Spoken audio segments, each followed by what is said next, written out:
3D printing is disrupting scores of industries, and the automobile industry may be next. Los Angeles-based tech startup Divergent 3D has racked up significant backing with plans to bring lighter, more fuel-efficient cars to the road, such as the one we see here. Divergent CEO Kevin Czinger is here to tell us more. Great to see you, Kevin. Hey, Thanks great to see you. Here. Thanks. So you guys make on a 3D printer what parts of the car?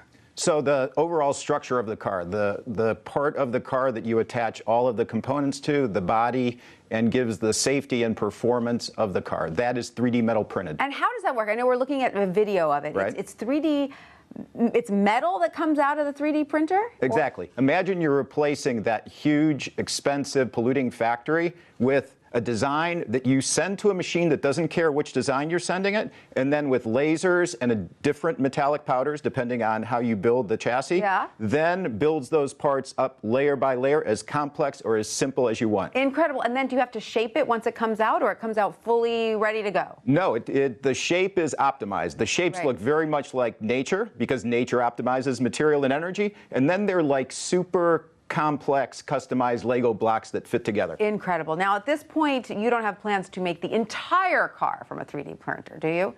No. I mean, the idea is really replace the pollution and factory with this new type of manufacturing. And tell us about the new funding and backing you just received.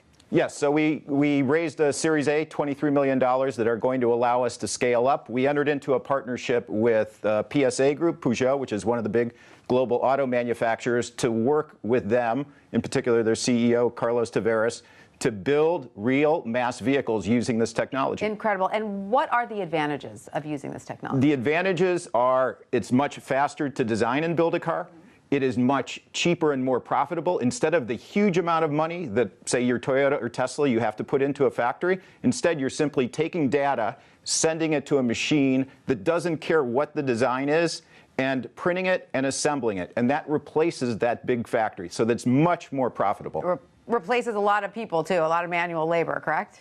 No, it actually doesn't. I'll tell you what it does. Okay. It takes manufacturing where somebody, because it's so upfront capital intensive, would focus on shrinking the labor force and send it overseas. It allows it to come back and be relocalized and built in the USA or built wherever they want to build locally. Fantastic. And of course, then these cars would be more environmentally friendly as well. Much more, because they reduce the material and energy, decrease the weight of the vehicle while increasing its crash performance. Now, we've seen this video of this car called Blade, right? Yes. Great name. Now, it's been inspected and approved by the California DMV, correct? Yes, no, it's registered.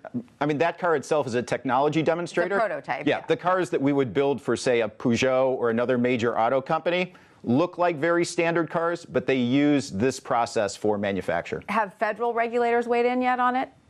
I mean, the cars themselves, when they get designed, they're designed using the engineering you need to have a safety certified car. Absolutely. So what is next for you guys? Next is finding additional car making partners. You know, over the last couple of months, we've developed a pipeline of major car makers and use this technology to help those car makers build really cool, environmentally friendly, profitable cars. Sounds exciting. Have you driven that car? Of course, it gets driven all the time. If you're ever out there, Tanya, you know there are lots of shots of it being driven. I can tell you. How does it drive? How does it sound? I mean, the car is very light, very strong, very high performance. We picked a supercar because you need to have super performance out of it. And does it sound like a car? I mean, sure, it sounds like it could use. This is a technology where you can use any kind of drivetrain. It can be electric, it can be gas. But I'll tell you one thing: when you use this structure, it then allows you to separate the body and sculpt whatever cool body you want on top of it. Right. So when that car gets driven, literally, it stops traffic in San Francisco or Los Angeles. Hundreds of people come up without even knowing it's 3D printed. They find out it's 3D printed, and then they totally go off the hook. They go through the roof, yeah. Totally. I mean, I've actually on Market Street in San Francisco had an entire block stop of traffic, and people get out to try to take photos of the car. Amazing, amazing. Yep. Kevin Czinger, sounds like a lot of fun. Congratulations on the stuff you're working on there. Thanks, Tanya. Enjoyed it.